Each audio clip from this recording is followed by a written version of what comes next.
Buenas noches, hermanos. Vamos entonces en el día de hoy a continuar con la lectura y meditación en el libro del profeta Joel. En esta oportunidad, el capítulo número 2. Vamos entonces a leerlo y luego vamos a estar meditando en él.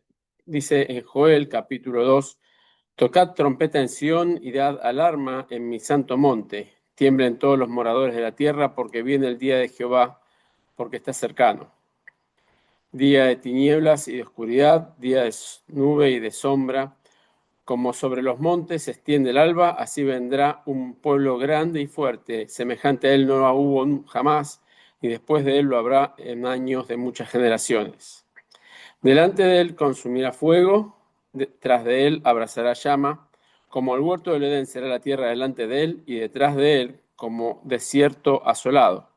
Ni tampoco habrá quien de él escape. Su aspecto como aspecto de caballos, y como gente de a caballo correrán. Como estruendo de carros saltarán sobre las cumbres de los montes, como sonido de llama de fuego que consume hojarascas, como pueblo fuerte dispuesto para la batalla. Delante de él temerán los pueblos, se pondrán pálidos todos los semblantes. Como valientes correrán, como hombres de guerra subirán el muro, cada cual marchará por su camino y no torcerá su rumbo. Ninguno estrechará a su compañero, cada uno irá por su carrera, y aun cayendo sobre la espada, no se herirán. Irán por la ciudad, correrán por el muro, subirán por las casas, entrarán por las ventanas a manera de ladrones. Delante de él temblará la tierra, se estremecerán los cielos, el sol y la luna se oscurecerán, y las estrellas retraerán su resplandor. Y Jehová dará su orden delante de su ejército, porque muy grande es su campamento. Fuerte es el que ejecuta su orden, porque grande es el día de Jehová y muy terrible. ¿Quién podrá soportarlo? Por eso pues ahora, dice Jehová, convertíos a mí con todo vuestro corazón, con ayuno y lloro y lamento. Rasgad vuestro corazón y no vuestros vestidos, y convertíos a Jehová vuestro Dios, porque misericordioso es y clemente, tardo para la ira y grande en misericordia, y que se duele del castigo. ¿Quién sabe si volverá y se arrepentirá y dejará bendición tras él? Esto es ofrenda y libación para Jehová nuestro Dios. Tocad trompeta en Sión, proclamad ayuno, convocad asamblea. Reunid al pueblo, santificad la reunión, juntad a los ancianos, congregad a los niños y a los que maman, salga de su tal cámara el novio y de su tálamo la novia. Entre la entrada y el altar lloren los sacerdotes ministros de Jehová y digan: perdona, oh Jehová, a tu pueblo, y no entregues al oprobio tu heredad, para que las naciones se enseñoreen de ellas. ¿Por qué por qué han de decir entre los pueblos dónde está su Dios? Y Jehová, solícito por su tierra, perdonará a su pueblo. Responderá Jehová y dirá a su pueblo: he aquí os envío pan, mosto y aceite, y seréis saciados de ellos, y nunca más os pondré en oprobio entre las naciones. Y haré alejar de vosotros al del norte, y lo echaré en tierra seca y desierta. Su faz será hacia el mar oriental, y su fin al mar occidental, y exhalará su hedor y subirá su pudrición, porque hizo grandes cosas. Tierra, no temas, alégrate y gózate, porque Jehová hará grandes cosas. Animales del campo, no temáis, porque los pastos del desierto reverserán, porque los árboles llevarán sus frutos, la higuera y la vid llevarán sus frutos.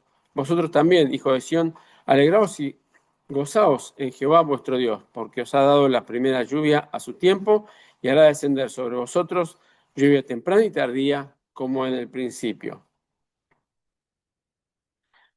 Las eras se llenarán de trigo, y los lagares rebosarán de vino y aceite. Y os restituiré los años que comió la oruga, el santón, el revoltón y la langosta, mi gran ejército que envié contra vosotros. Comeréis hasta saciaros y alabaréis el nombre de Jehová vuestro Dios, el cual hizo maravillas con vosotros, y nunca jamás será mi pueblo avergonzado. Y conoceréis que en medio de Israel estoy yo, y que yo soy Jehová vuestro Dios, y no hay otro, y mi pueblo jamás será avergonzado. Y después de esto, derramaré mi espíritu sobre toda carne, y profetizarán vuestros hijos y vuestras hijas, vuestros ancianos soñarán sueños, y vuestros jóvenes verán visiones. Y también sobre los siervos y sobre las siervas derramaré mi espíritu en aquellos días. Y daré prodigios en el cielo y en la tierra, sangre y fuego y columnas de humo. El sol se convertirá en nieblas y la luna en sangre antes que venga el día grande y espantoso de Jehová. Y todo el que invocare el nombre de Jehová será salvo, porque en el monte de Sión y en Jerusalén habrá salvación, como ha dicho Jehová, y entre el remanente al cual él habrá llamado. Leemos entonces, este es el capítulo más extenso de esta profecía, y hay distintas divisiones en este capítulo.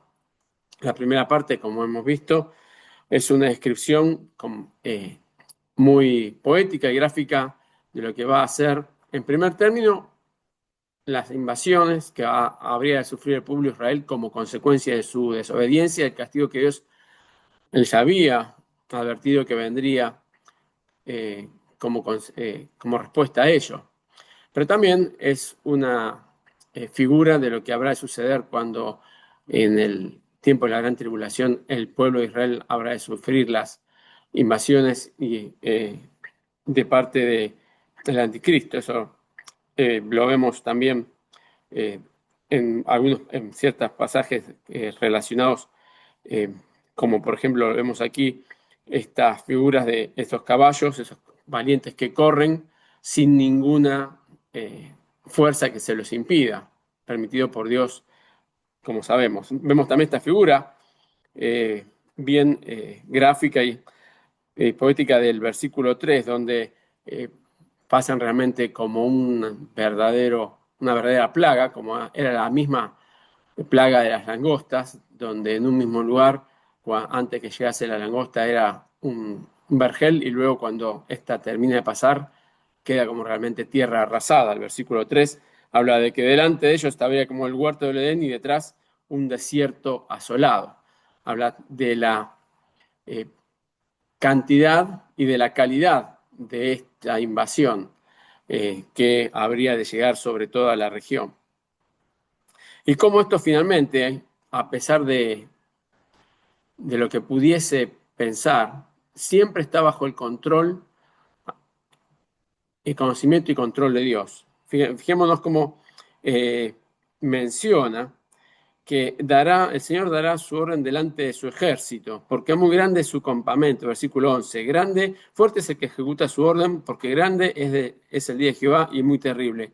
¿Quién podrá soportarlo? Habla que aun cuando sean huestes enemigas, conducidas aún mismo por el anticristo, todas y cada una de ellas no hacen más que cumplir la voluntad y del plan de Dios. Dios finalmente toma, no porque sea eso, no porque desea eso, pero sí evidentemente porque Él permite, y Él es el que al final de todos los tiempos, cada una de las cosas que ocurren son finalmente conocidas y orquestadas por Dios.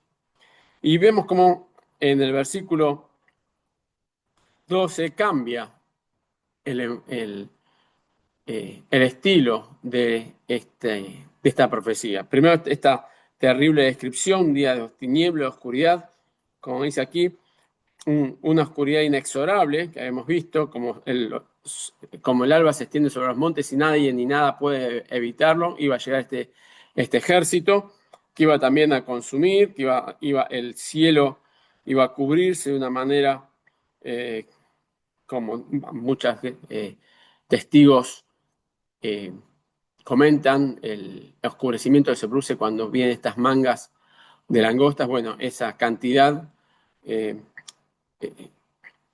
esa situación tan terrible, el Señor la hace notar para que, aún como dice en el versículo 11, ¿quién podrá soportarlo? Nadie puede hacer frente a esta situación, y el Señor, como en base a esa pregunta, automáticamente da la respuesta. Dice, por eso, pues, ahora dice Jehová, convertíos a mí con todo vuestro corazón, con ayuno y lloro y lamento.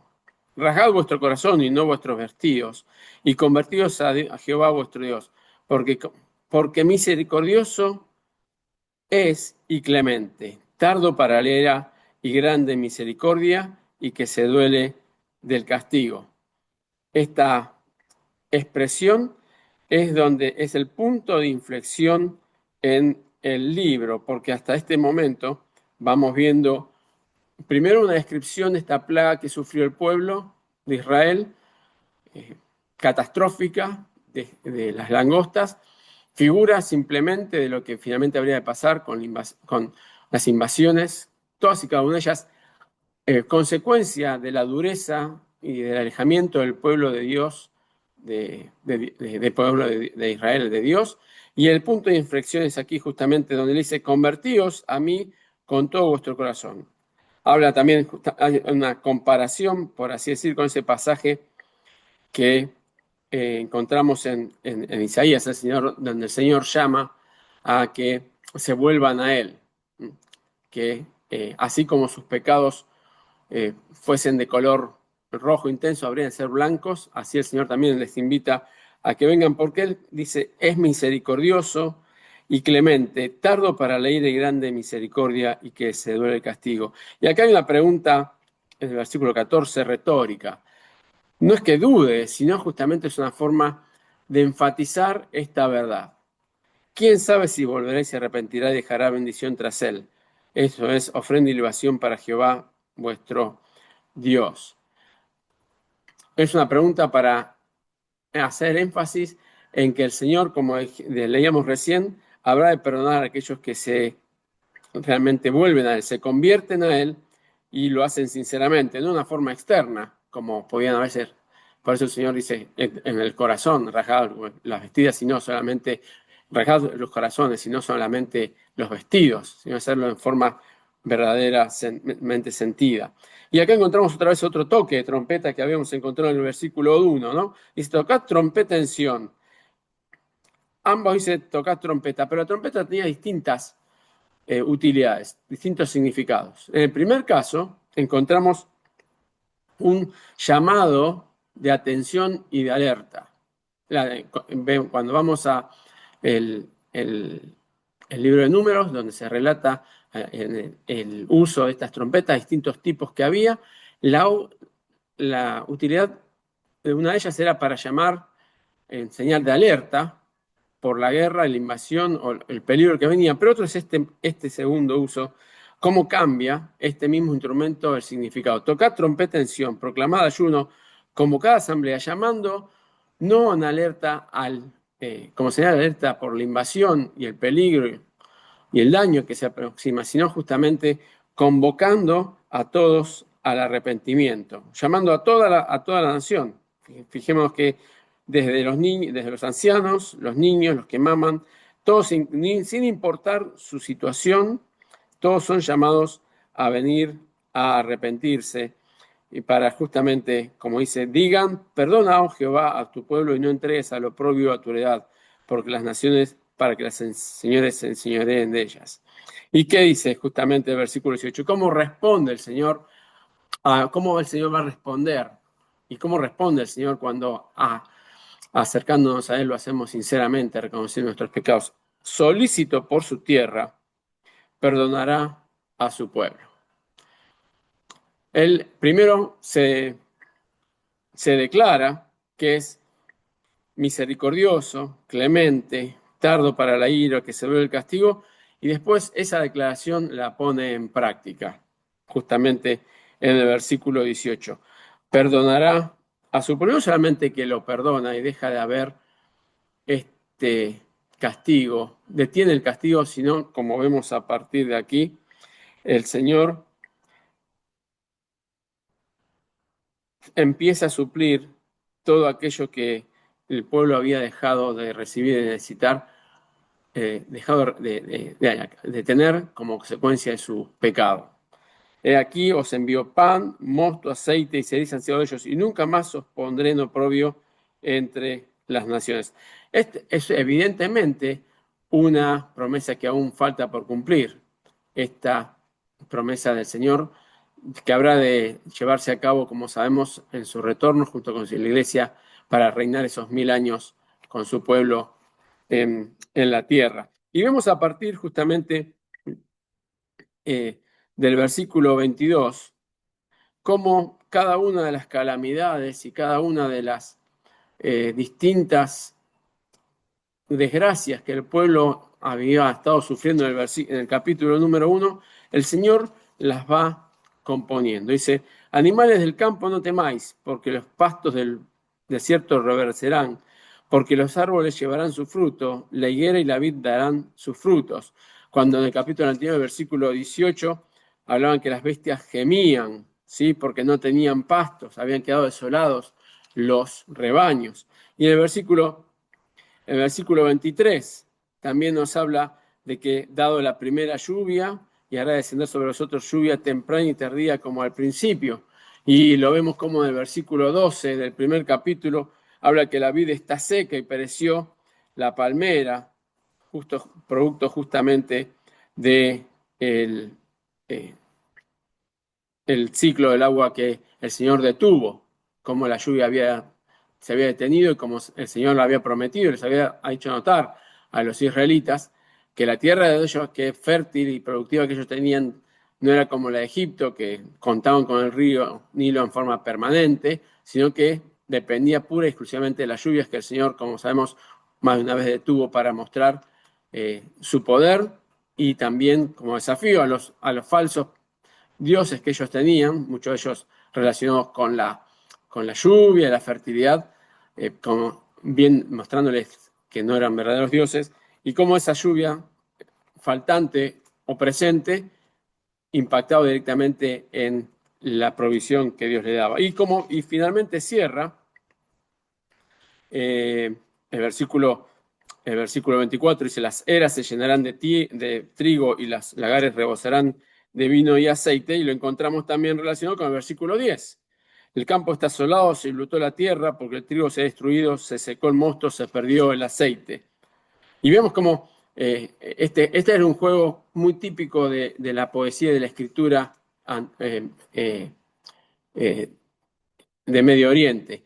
Se describe una serie de situaciones y cómo luego en el orden inverso se van eh, respondiendo a cada una de esas situaciones. Y termina finalmente con el versículo 26, 25, dice, yo restituiré los años que comió la oruga, el saltón, el revoltón y la langosta, mi gran ejército que envié contra vosotros. Comeréis hasta saciaros y alabaréis el nombre de Jehová vuestro Dios, el cual hizo maravillas con vosotros, y jamás será mi pueblo avergonzado. Vemos no solamente que el Señor va en respuesta al arrepentimiento del pueblo de Israel, deshaciendo cada uno de estos castigos, volviendo al estado ideal, sino que además dice que restituiré los años que comió la oruga, el santón, el revoltón y la langosta. No es que solamente la provisión a partir de ahora va a estar, sino todo lo que se perdió también va a ser restituido. Y esto nos habla también, creo, a nosotros en gran manera lo que el Señor hace con aquellos que somos sus hijos. No solamente nos perdona nuestros pecados, nos libra de la eternidad, sino que nos promete, nos da mucho más de lo que uno esperaría inicialmente. Nos ha hecho no solamente salvos, sino que también somos sus hijos y también nos provee mucho más de lo que nosotros necesitamos, así como el pueblo había perdido y daba ya por perdido que no iban a poder recuperar Señor, sino que el Señor en su sabiduría, en su misericordia y en su poder, no sabemos cómo, todo eso que se daba ya por no disponible, por ya no poder contarlo porque había sido comido por esta tremenda plaga que, como dice, el Señor había enviado expresamente, Él habría de recomponerlo, como si no hubiese pasado nada. Como dice la Escritura, nosotros como somos hijos suyos y el Señor nos perdona como si no hubiésemos pecado, como dice, somos nueva criatura, las cosas viejas pasaron. También el Señor habla aquí de esa misma manera. Comeréis hasta saciaros Y qué importante este cambio que ellos hacen, porque vemos como muchas veces en las Escrituras el Señor mismo se los hace notar, que ellos cuando estaban saciados, mismo el salmista lo dice, cuando uno estaba saciado, dejaban de lado a Dios y se inclinaban a sus propias ideas pecaminosas, a sus propios deseos, alejó a Dios. Y en este caso no, sino que se comerían, serían saciados y ese cambio habría sido profundo y real en sus vidas, de tal manera que alabarían al Señor su Dios, el cual había hecho maravillas. Y luego nos encontramos finalmente con este pasaje que también al cual hace referencia, como ya algo hemos mencionado, Pedro en su primer discurso. Dice, y después de esto derramaré mi espíritu sobre toda carne, y que profetizarán vuestros hijos y vuestras hijas, y vuestros ancianos soñarán sueños, y vuestros jóvenes tendrán visiones. También sobre los siervos y sobre las siervas derramaré mi espíritu en aquellos días. Habla justamente, hablando de aquel reino, no solamente lo toma como referencia a Pedro para demostrar la llegada del Espíritu Santo, sino en en aquel reino que habrá el Señor establecer, la dedicación de los hijos del pueblo de Israel realmente como en todo momento Dios quiso que así fuese, que realmente ellos estuviesen en una comunión firme y permanente con el Señor, que se evidencia justamente en el derramamiento del Espíritu en todos los estratos, no solamente a nivel etario, sino a nivel social. Toda la nación habrá de justamente tener una relación personal y profunda con el Señor. Y vuelve el Señor justamente al evento principal que estuvimos leyendo y meditando en el capítulo 2, sobre estos prodigios y señales y esta terrible situación de juicio que Dios habrá de llevar adelante, tanto con el pueblo de Israel como con el mundo todo. Versículo 30 y 31 que dice, daré prodigios en el cielo y en la tierra, sangre y fuego y columnas de humo, y el sol se convertirá en tinieblas y la luna en sangre antes que venga el día grande y espantoso de Jehová. Este día que vimos en parte cómo el Señor en los versículos anteriores habría de manifestar a su pueblo. Y hace hincapié nuevamente el Señor, y si todo aquel que invocar el nombre de Jehová será salvo, porque en el monte de Jehová y en Jerusalén habrá salvación, como ha dicho Jehová, y entre el remanente al cual él habrá llamado. Hace nuevamente un pequeño raconto, un énfasis en lo que habrá de suceder, tanto por la desobediencia del pueblo de Israel, como también por parte del como cumplimiento, como habíamos dicho, del plan soberano de Dios, y esta esperanza que da de que todo aquel que se acerca al Señor de corazón sincero es aquel que disfruta de su salvación. Que bueno es para nosotros, al ir leyendo estos pasajes, ver lo que el Señor también ha hecho y ha hecho en nuestras vidas, aquellos que somos hijos de Dios, y de lo que puede hacer en la vida de aquellos que aún quizás no lo sean, que en una u otra manera eh, puedan estar pasando por las consecuencias de estar alejado de Dios, estar sufriendo eh, las, las causas, las consecuencias de lo que es el pecado en nuestra relación con nosotros mismos, con los demás, con Dios, y cómo cuando nos acercamos a Dios, Dios obra de maneras que muchas veces nos parecen imposibles y sobre todo da provisión a nuestra eternidad y a aquellas cosas que Él sabe que nosotros necesitamos. Contar con esa certeza de que cuando somos hijos suyos, no solamente tenemos asegurada nuestra eternidad, sino también la seguridad de la protección, el cuidado el consejo, la paz que el Señor puede darnos solamente Él, aun cuando nos parezca imposible que podamos llegar a recibirla. Que esta parte de este libro de Joel, donde vemos la severidad de Dios, la imposibilidad del hombre de evitar el juicio de Dios, así como los antiguos les era imposible, y aún hoy en día también una plaga de langostas es prácticamente imposible, aún con toda la tecnología que el hombre puede contar, de contener, cuanto más el juicio de Dios. Sin embargo, saber que cuando nosotros nos acercamos a Él, nos arrepentimos, rasgamos nuestros corazones, y no simplemente una expresión externa, y nos ponemos a sus pies reconociendo nuestro error. Él, como leemos aquí, es amplio para perdonar, es misericordioso y habrá de darnos mucho más de lo que necesitamos y merecemos. Que el Señor nos perdone por dudar muchas veces de Él y tomar nuestras propias decisiones, y podamos agradecerle también por todo lo que Él nos da, mucho más de lo que realmente tendríamos que recibir. Que el Señor nos bendiga.